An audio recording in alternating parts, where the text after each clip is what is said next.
ओम शांति। बाप दादा के दिल की विशेष आशय कि हम बच्चे आलस्य और अलबेलेपन से मुक्त बने। प्यारे बाबा कहते हैं, जैसे बाप भी अकेले नहीं आते, अपने बच्चों सहित प्रत्यक्ष होते हैं, वैसे ही ये जो विकार है वो भी अकेले नहीं आता, साथियों के साथ आता है। इसलिए फिर विकारों की प्रवेशता होने से कई फरमान उल्लंघन हो जाते हैं। फिर कोई ना कोई बात का अरमान रह जाता है। न स्वयं संतुष्ट रहते हैं, न दूसरों को संतुष्ट कर पाते हैं। सिर्फ एक शब्द कट जाने के कारण ऐसा होता है। इसलिए कभी भी अपनी उन्नति का जो प्रयत्न करते हैं या सर्विस का कोई भी प्लान बनाकर प्रैक्टिकल में लाते हैं, तो प्लान बनाने और प्रैक्टिकल में लाने के समय पहले अपने स्वमान की स्थिति में स्थित होकर फिर कोई प्लान बनाना है और प्रैक्टिकल में लाना है। स्थिति को छोड़कर प्लान नहीं बनाना है। जैसे कोई को मालूम पड़ जाता है कि मंजिल अभी सिर्फ इतनी थोड़ी सी दूर है, मंजिल पर पहुंचने की खुशी में सभी बातें भूल जाते हैं। ये जो चलते चलते पुरुषार्थ में थकावट या छोटी छोटी उलझनों में फंसकर आलस्य में आ जाते हैं, उन सभी को मिटाने के लिए अपने सामने स्पष्ट समय और समय के साथ साथ अपनी प्राप्ति को रखना है, तो आलस्य और थकावट मिट जाएगा। बाबा कहते हैं, विधाता द्वारा आप सभी श्रेष्ठ आत्माएं विधान बनाने वाले बने हो। इस समय आप ब्राह्मणों का जो श्रेष्ठ कर्म है वही विश्व के लिए सारे कल्प के अंदर विधान बन जाता है।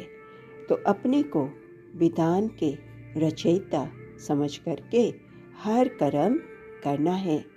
इस समय आप ब्राह्मणों की जो रीति रस्म रिवाज प्रैक्टिकल जीवन के रूप में चलता है, वो सदा के लिए अनादि विधान बन जाता है।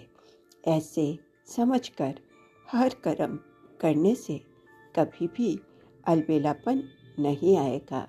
इस विधि पूर्वक स्मृति स्वरूप होकर चलना है। हर एक आत्मा विधान बनाने वाली है। इस निश्चय से हर कर्म की संपूर्ण सिद्धि को पा सकेंगे। बाबा कहते हैं, अलबेलापन भी आधी नींद है। जो अलबेलेपन में रहते हैं वो भी नींद में सोने की ही स्टेज है। अगर अलबेले हो गए तो कहेंगे सोए हुए थे। और उन्हीं का गायन है, जब भगवान ने भाग्य बांटा तो वो सोए हुए थे। उन्हीं का टाइटल है, आए हुए भाग्य को ठोकर लगाने वाले। भाग्य विधाता के बच्चे बने अर्थात अधिकारी बने। भाग्य सामने आया अर्थात बाप भाग्य विधाता सामने आया, और सामने आए हुए भाग्य को बनाने के बजाय ठोकर मार दी तो उनको भाग्यहीन कहेंगे। वो कहीं भी सुख नहीं पा सकते।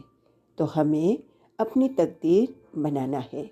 जैसे तकदीर बनाएंगे वैसे ही भविष्य प्रारब्ध रूपी तस्वीर बन जाएगी। बाबा कहते हैं, स्वयं के त्याग से औरों का भाग्य बनता है। जहाँ स्वयं का त्याग नहीं, वहाँ औरों का भाग्य भी नहीं बनता है।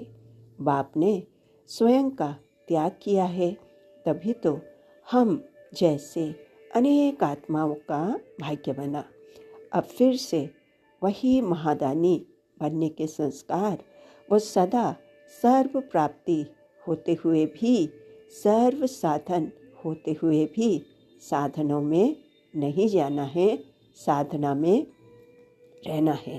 अर्थात साधन होते हुए भी त्याग की वृत्ति रखना है। बाप दादा ने सभी के हाथ में अब आत्माओं के भाग्य की रेखा लगाने की ऑथोरिटी दी है। तो ऐसा ना हो कि अपने त्याग की कमी के कारण अनेक आत्माओं के भाग्य की रेखा संपन्न न कर सके। ये बहुत बड़ी जिम्मेवारी है। बचपन में जो किया वो अच्छा लगता है, बच्चे का अलबेलापन अच्छा लगता है, बड़प्पन नहीं, और बड़ों का फिर अलबेलापन अच्छा नहीं लगता। इसलिए समय के प्रमाण अपने स्वमान को कायम रखते हुए जिम्मेवारी की संभाल करते जाना है। तो इतनी प्यारी शिक्षाओं के लिए प्यारे बाबा को दिल से शुक्रिया बाबा, शुक्रिया। ओम शांति।